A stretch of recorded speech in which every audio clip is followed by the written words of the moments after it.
মধ্যরাত থেকে ভোলার মেঘনা ও তেঁতুলিয়া নদীতে ২ মাসের নিষেধাজ্ঞা শুরু হয়েছে।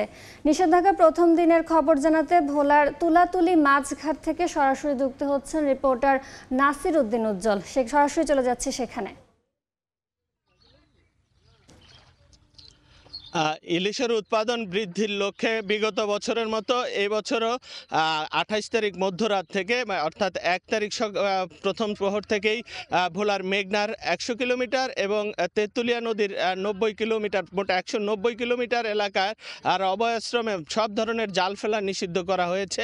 এই নিষেধাজ্ঞার প্রথম দিনে আমরা আজকে যেটা দেখছি যে মেঘনা নদী অন্য দিনের মতো আর জাল জেলে নেই, অনেকটা জাল জেলে শূন্য অবস্থায় রয়েছে। আমরা ভোলা সদর উপজেলার তুলাতুলি মাছঘাট সহ এই এলাকার যে মাছঘাটগুলো রয়েছে সকাল থেকে দেখেছি যে সব মাছঘাটগুলোর বেচা কেনা বন্ধ রয়েছে। এখানে মাছ বেচা কেনার যে আড়তগুলো রয়েছে সেগুলো বন্ধ রয়েছে। কার্যত গত মধ্যরাত থেকে এই দ্বীপ জেলা ভোলার ২ লক্ষাধিক মৎস্যজীবী ২ মাসের জন্য কর্মহীন হয়ে পড়েছে।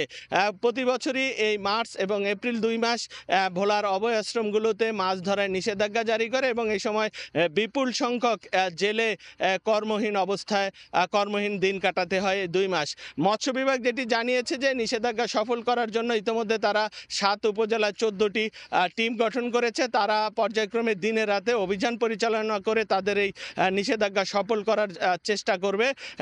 আজকে সকাল থেকেই তারা কোস্টগার্ড, পুলিশ, নৌপুলিশ এবং উপজেলা ও জেলা প্রশাসনের সমন্বয়ে এই অভিযানগুলো শুরু করেছে।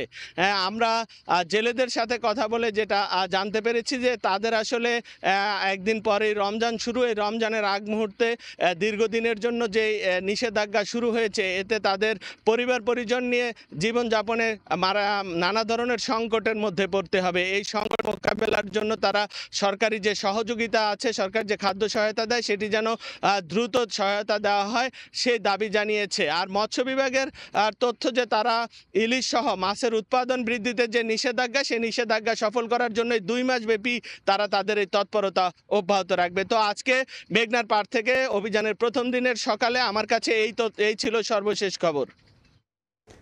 ভোলা থেকে সরাসরি যুক্ত হয়েছিলেন রিপোর্টার নাসির উদ্দিন লিটন।